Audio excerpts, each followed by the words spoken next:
Pernyataan Pak Mahfud ini mengejutkan kita semua. Ternyata isu soal pemaksulan Pak Jokowi ini tidak terlepas daripada wacana yang dilontarkan oleh Pak Mahfud bahwa ada jalur di luar daripada proses Mahkamah Konstitusi dan hak angket yang sementara digulirkan di DPR, yakni presur massa. Sehingga kemudian wajar saja kalau hari ini masih saja banyak orang yang melakukan aksi dalam rangka untuk mendorong pemaksulan Pak Jokowi. Engkau ku hargai.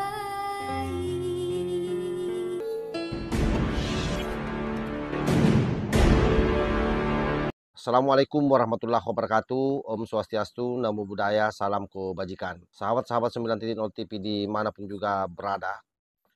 Tentu kalau kita bicara soal Pak Mahfud MD, yang lekat di kepala kita selain dia adalah cawapres Ganjar Pranowo yang kalah adalah beliau ini adalah ahli hukum tata negara yang selama ini gencar membangun edukasi bagi masyarakat terkait soal penegakan hukum di negeri ini. Siapa yang pernah menyangka kemudian bahwa efek dari kekalahan Pak Mahfud MD membuat beliau memiliki pikiran yang sangat liar. Hal ini terungkap ketika beliau membuka room diskusi di Twitternya. Bahwa ada dua hal yang bisa ditempuh dalam rangka bagaimana melihat kecurangan pilpres ini atau pemilu ini bisa kita ungkap. Dan sampai bicara soal pemaksulan Pak Jokowi. Dua hal yang dimaksud itu tentu adalah yang pertama proses di Mahkamah Konstitusi soal kecurangan yang melibatkan Presiden Jokowi ikut terlibat di situ. Yang kedua adalah proses hak angket di DPR. Tetapi ada hal yang aneh ketika Pak Mahfud MD mengatakan bahwa selain dua jalur ini ada satu jalur lagi yang paling memungkinkan dan ini sudah terbukti di mana-mana. Jalur yang dia maksudkan itu adalah pressure dari masyarakat sipil atau gerakan civil society dari berbagai kalangan termasuk akademisi di dalamnya dia sebut di situ. Ini sangat berbahaya sekali. Pikiran-pikiran liar seperti ini sangat berbahaya karena kemudian seolah-olah mendorong orang untuk berbondong-bondong melakukan aksi secara terus-menerus dengan jumlah massa yang besar. Dan tentu bagi pihak Anies Baswedan, Caimin, ataupun Ganjar, Pak Mahfud ini sangat gembira dengan pernyataan ini. Dan ini juga merupakan jawaban atas kejadian hari ini yang terus-menerus membangun agenda aksi dalam rangka memaksulkan Pak Jokowi. Ini ada beritanya di bisnis.com. Coba saya baca dulu ya, baru kita reaksi bersama-sama. Ini judulnya sangat tajam. Tanpa hak angket, Mahfud MD ungkap cara lain maksulkan presiden dan batalkan pemilu. Bisnis.com Jakarta, Cawapres nomor urut 3 Mahfud MD mengatakan bahwa ada cara lain untuk bisa memaksulkan presiden dan membatalkan hasil pemilu tanpa perlu hak angket. Nah, kita tahu ya bahwa yang namanya kecurangan dalam pemilu itu biasanya proses di MK, Mahkamah Konstitusi. Dan terus dalam rangka melihat secara utuh bagaimana proses pemilu, apakah di sana misalnya ada memang keterlibatan presiden, maka harapan bagi mereka capres dan cawapres yang kalah adalah melalui proses hak angket di DPR atau proses politik. Saya lanjut. DPR melaksanakan rapat paripurna pada Selasa 5 Maret 2024 di tengah riuhnya hak angket. Beberapa pihak mendorong penggunaan hak angket DPR untuk mengusut kecurangan pemilu 2024. Soal hak angket, Mahfud MD sempat membuka forum diskusi di Twitter pada 26 Februari 2024 yang lalu. Mahfud MD menyampaikan bahwa kekisruhan pemilu kali ini bisa dilakukan dengan dua jalur. Pertama adalah hukum dan yang kedua adalah jalur politik. Jalur hukum menurut Mahfud punya kekuatan untuk membatalkan hasil pemilu. dengan syarat ada bukti dan hakim MK berani. Nah, masalahnya adalah bukti apa yang Anda semua bisa bawa ke MK? Itu kan itu kan pertanyaannya. Karena sampai hari ini semua orang bicara kecurangan, tetapi bukti-bukti real soal terstruktur, masif dan sistematis itu yang berat. Dan hampir tidak pernah ada satu penggugatan di MK yang mampu membuktikan itu, terutama kalau bicara soal Pilpres ya, yang kita sudah lihat pada tahun 2024 yang lalu. Yang katanya ada 2 kontainer, 10 kontainer yang mau datang, tapi sampai selesai persidangan di MK, bukti-bukti yang dimaksudkan yang 10 kontainer itu tidak kunjung datang. Nah, itu artinya apa? Bahwa hanya alibi saja. Yang seolah-olah memang mau memaksakan situasi, menginginkan supaya masyarakat ini bersepakat bahwa memang pemilu curang. Itulah kenapa disemburkan secara terus-menerus soal kecurangan pemilu. Saya lanjut. Sementara melalui jalur politik tidak bisa membatalkan pemilu, namun bisa memberikan sanksi politik kepada presiden. Nah, sanksi politik kepada presiden ini ya kita pahamilah bersama-sama. Ujung-ujungnya adalah pemaksulan Pak Jokowi.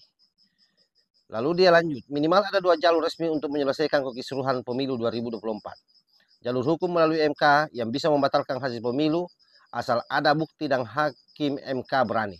Yang kedua adalah jalur politik melalui angket di DPR yang bisa membatalkan hasil pemilu, tapi bisa menjatuhkan sanksi politik kepada presiden, termasuk impeachment, tergantung pada konfigurasi politiknya. Tulis di platform Twitter pada Senin 26 Februari 2024. Ini tegas pernyataan Pak Mahfud di situ. Menurut Mahfud MD, jalur hukum bisa ditempuh oleh paslon yang arenanya adalah MK, sementara jalur politik bisa ditempuh oleh anggota parpol yang arenanya adalah DPR. Menanggapi hal tersebut, beberapa warganet memberikan komentar. Salah satu yang cukup mendapat perhatian adalah pertanyaan, adakah jalan lain selain jalur hukum dan jalur politik seperti yang disebutkan? Ini ada netizen yang bertanya waktu itu pada Pak Mahfud MD. Mahfud MD mengatakan bahwa ada alternatif lain, namun ini melibatkan banyak pihak. Jalan yang dimaksud adalah public pressure. Jadi pressure massa maksudnya. Demo-demo. Dan itulah yang terjadi hari ini. Jadi boleh jadi kejadian hari ini itu dipicu dari pernyataan Pak Mahfud ini. Artinya apa? Kita sendiri sadar atau tidak sadar pasti tidak pernah menyangka bahwa seorang Mahfud MD mampu melakukan ini.